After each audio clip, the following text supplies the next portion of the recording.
Queridos irmãos, a minha oração é para que a graça e a paz do nosso Senhor Jesus Cristo esteja sobre a minha vida e também sobre a sua vida, no momento em que vamos abrir a palavra do Senhor e examinar qual seja a boa, perfeita e agradável vontade de Deus.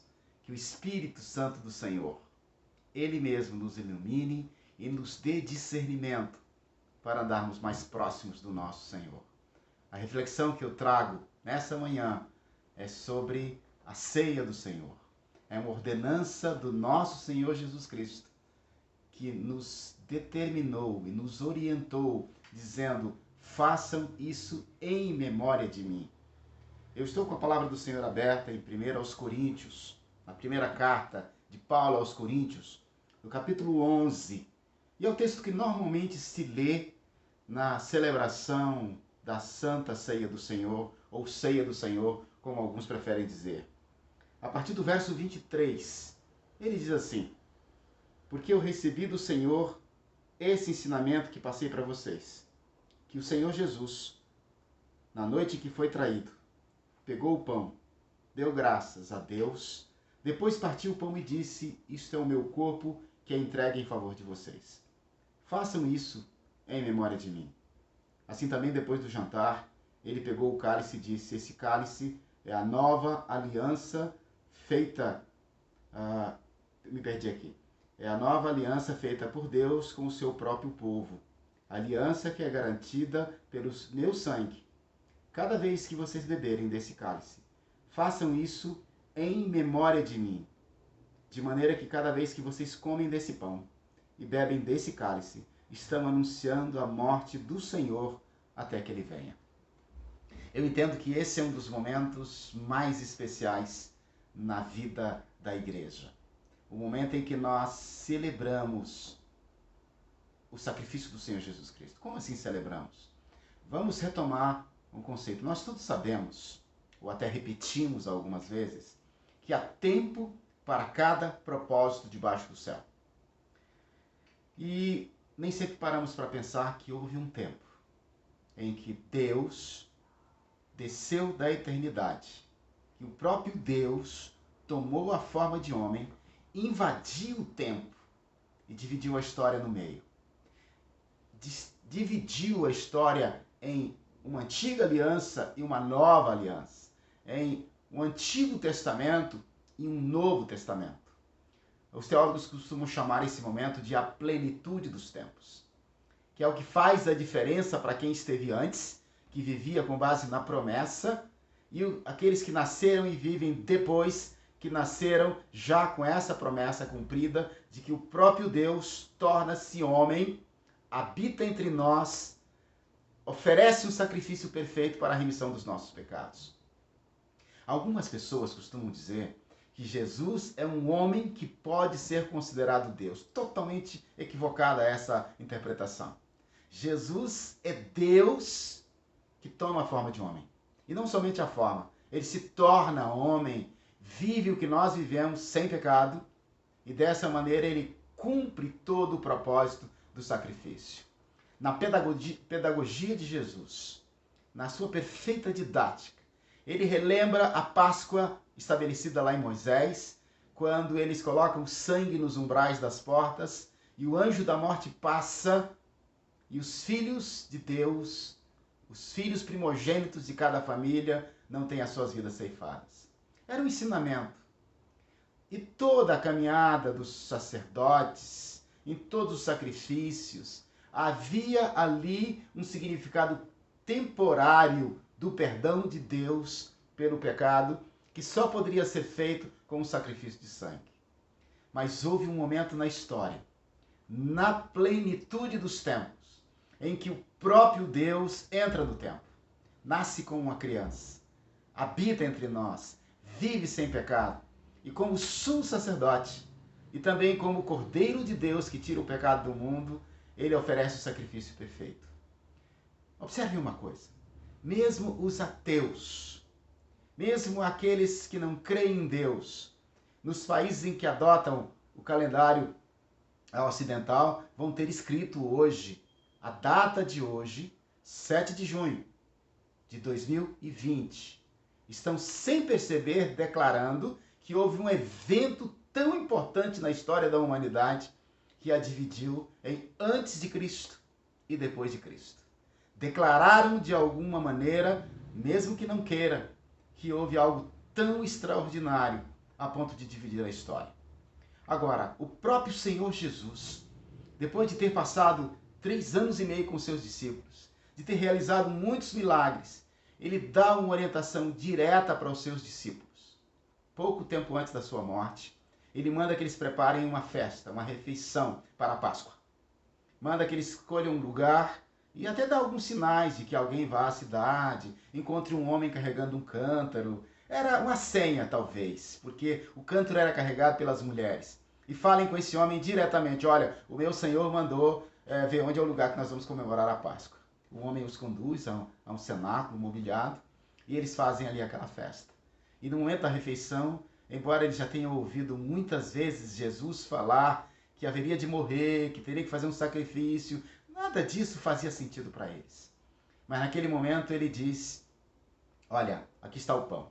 Porque era uma coisa que eles faziam todos os dias.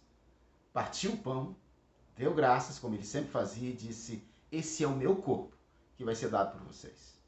Depois tomou o cálice e com aquele cálice disse: esse cálice é da nova aliança do meu sangue. Talvez você nunca prestou atenção que a palavra do Senhor está dividida em Antigo Testamento e Novo Testamento. Ou Antiga Aliança e Nova Aliança. Nessa nova aliança não tem mais circuncisão, não há mais sacrifício de animais, não há mais intermediários ou sacerdotes, porque cada pessoa se torna um sacerdote diante de Deus. É o sacerdócio universal dos crentes. Isso vai acontecer na crucificação, quando o véu do templo se rasga de alto a baixo. Mas naquele momento ele diz claramente: façam isso em memória de mim.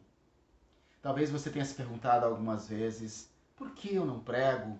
Por que eu não tenho a chance de levar o evangelho para as nações? Ou talvez porque o Senhor não me chamou ou não me capacitou para essa tarefa. Preste atenção nesse texto. Ele diz para você: faça isso em memória de mim. Não é só uma lembrança de algo que aconteceu há 2000 anos atrás. É, na verdade, uma ordenança de testemunho. Quando ele diz: dessa maneira vocês anunciam a morte do Senhor até que ele venha. Apóstolo Paulo, escrevendo isso, inspirado pelo Espírito de Deus, ele resgata o que o Senhor Jesus disse, que quando fazemos em memória dele, nós estamos anunciando a morte do Senhor. Algumas pessoas questionam a solenidade, o momento de contrição da ceia do Senhor, dizendo: não, é um momento de celebração, um momento de alegria. É certo que nós temos que nos alegrar com a ressurreição do Senhor. Mas é certo também que nesse momento em que nós paramos para olhar para o sacrifício de Cristo, é um momento de profunda reflexão, porque todo o nosso pecado foi colocado sobre o Cristo. Não é à toa que Cristo na cruz, ele começa a gritar e diz: Deus meu, por que me desamparaste? O meu pecado, o seu pecado, o pecado do seu vizinho, do nosso bairro, da cidade inteira, do mundo inteiro, de todos os tempos, todo o nosso pecado e a nossa culpa estava sobre o Senhor Jesus. Quantas vezes nós já ficamos com ressaca moral ou com algum constrangimento por algo errado que fizemos? Agora você imagina assumir a culpa do mundo inteiro. E Deus Pai, na sua santidade, se afasta do Filho e ele grita, ele clama, porque ele sente esse afastamento de Deus Pai naquele momento. Mas assim Jesus cumpre a sua eterna promessa de que nesse tempo ele teria que resgatar o seu povo. Isso era uma coisa para ser feita praticamente todos os dias. E cada vez que eles tomassem uma refeição, eles estariam anunciando a morte do Senhor até que ele voltasse. Não há nenhuma bênção especial na ceia do Senhor.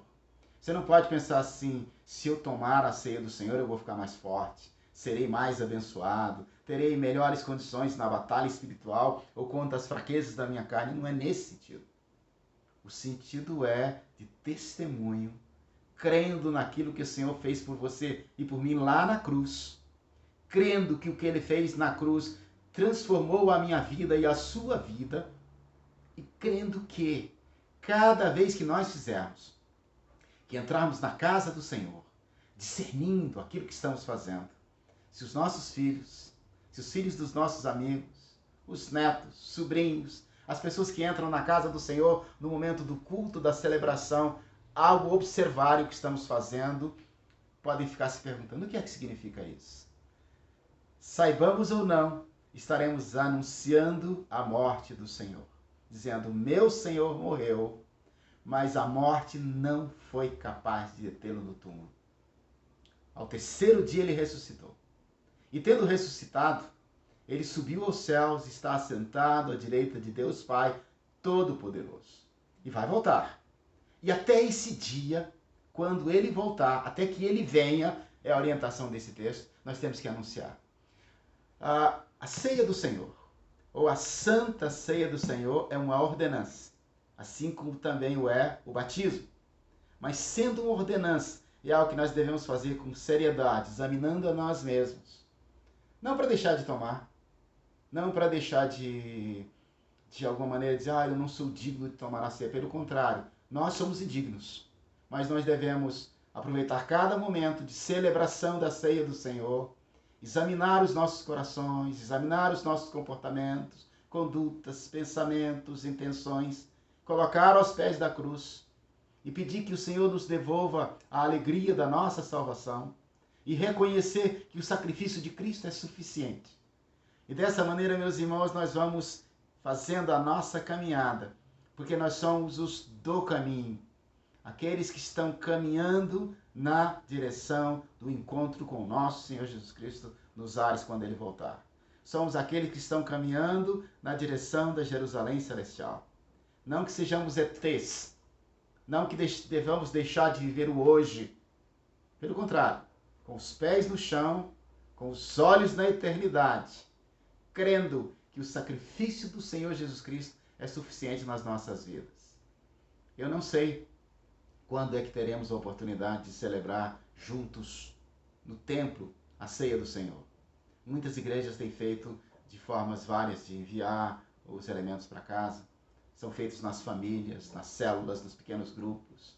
O que é importante é que é um tempo de comunhão, um tempo de celebração e, acima de tudo, de anúncio da morte do nosso Senhor até que Ele venha. Não há evangelho sem cruz. Não há razão para um evangelho só da euforia, só para a bênção de hoje. Há um evangelho puro e verdadeiro, que é o evangelho que reconhece na cruz de Cristo uma centralidade da mensagem, na ressurreição do nosso Senhor, a nossa esperança da ressurreição e da vida eterna. E que na promessa da segunda vinda do nosso Senhor, a alegria que se renova a cada manhã, sabendo que as aflições do tempo presente, elas vão passar. As alegrias do tempo presente vão passar, mas que na eternidade nós estaremos com o nosso Senhor, desfrutando da presença plena e gloriosa do nosso Deus, Pai, do Deus Filho, que é o Senhor Jesus Cristo, e do Espírito Santo de Deus, que está conosco e nos guiando nesse tempo.